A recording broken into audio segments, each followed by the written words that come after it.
Japan প্রযুক্তি, ঐতিহ্য আর প্রাকৃতিক সৌন্দর্যের দেশ। তবে এই চমৎকার দেশটির ভিতরে রয়েছে কিছু অনন্য বৈশিষ্ট্য এবং চ্যালেঞ্জ, যা হয়তো আমরা অনেকেই জানি না। আজ আমরা সেই সব বিষয় নিয়ে আলোচনা করব। শুনতে অবাক লাগলেও এটা সত্য যে জাপানে শিশুর চেয়েও কুকুরের জন্মহার অনেক বেশি, যা অবাক করার মতো বিষয়। জাপানের সাম্প্রতিক সরকারি পরিসংখ্যান অনুযায়ী 2024 সালে সেখানে 8 লাখেরও কম শিশু জন্মগ্রহণ করেছে, যা পূর্ববর্তী বছরের তুলনায় অনেক কম। একই বছরে মৃত্যুর সংখ্যা ছিল প্রায় 16 লাখ, যা জন্মহারের প্রায় দ্বিগুণ। জন্মহার কমে যাওয়ার প্রধান কারণগুলোর মধ্যে রয়েছে তরুণ তরুণীদের দেরিতে বিয়ে করা বা সন্তান না নেওয়ার প্রবণতা।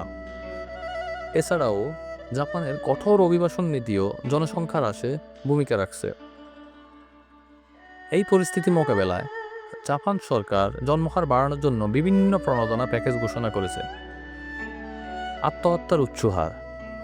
জাপানে আত্মহত্যার হার অনেক বেশি, বিশেষ করে তরুণদের মধ্যে মানসিক চাপ এবং কর্মস্থলের অতিরিক্ত কাজের চাপের কারণে এটি ঘটে। 2024 সালে দেশটিতে গড়ে প্রায় 100 জন মানুষ আত্মহত্যা করেছেন। তবে সাম্প্রতিক সময়ে সরকার এই সমস্যা সমাধানে বেশ কিছু পদক্ষেপ নিয়েছে। বিয়ের প্রতি তরুণদের অনীহা। তরুণ প্রজন্মের অনেকেই বিয়েকে সময় ও অর্থের অপচয় মনে করে।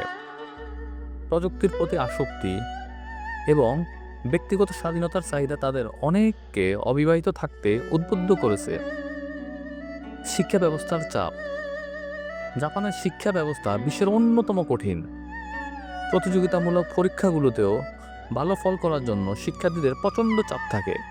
ক্রাম স্কুল নামে পরিচিত কোচিং সেন্টারগুলো শিক্ষার্থীদের জীবনে বড় অংশ গ্রাস করে ফেলেছে।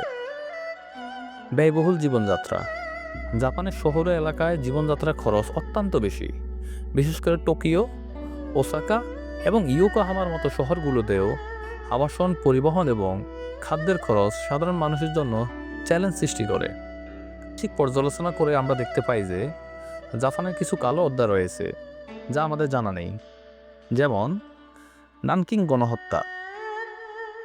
1937 সালে নানকিং গণহত্যা জাপানের সামরিক ইতিহাসের এক ভয়াবহ অধ্যায়। চীনের নানকিং শহরে জাপানি সেনারা লাখ লাখ মানুষ হত্যা করে। দ্বিতীয় বিশ্বযুদ্ধের সময় জাপানি সেনারা হাজার হাজার কোরীয়, চীনা এবং ফিলিপাইনের নারীকে জোরপূর্বক দাসী হিসেবে ব্যবহার করেছিল। ইতিহাসে এই নারীদের কমফোর্ট উইমেন বলা হয়। জাপানি উপনিবেশবাদ। 1895 থেকে 1945 পর্যন্ত জাপানের উপনিবেশবাদ কোরিয়া, তাইওয়ান এবং দক্ষিণ পূর্ব এশিয়ার দেশগুলোতে গভীর প্রভাব ফেলে। এর ফলে আজও জাপানের প্রতি অনেক দেশের ক্ষোভ রয়েছে।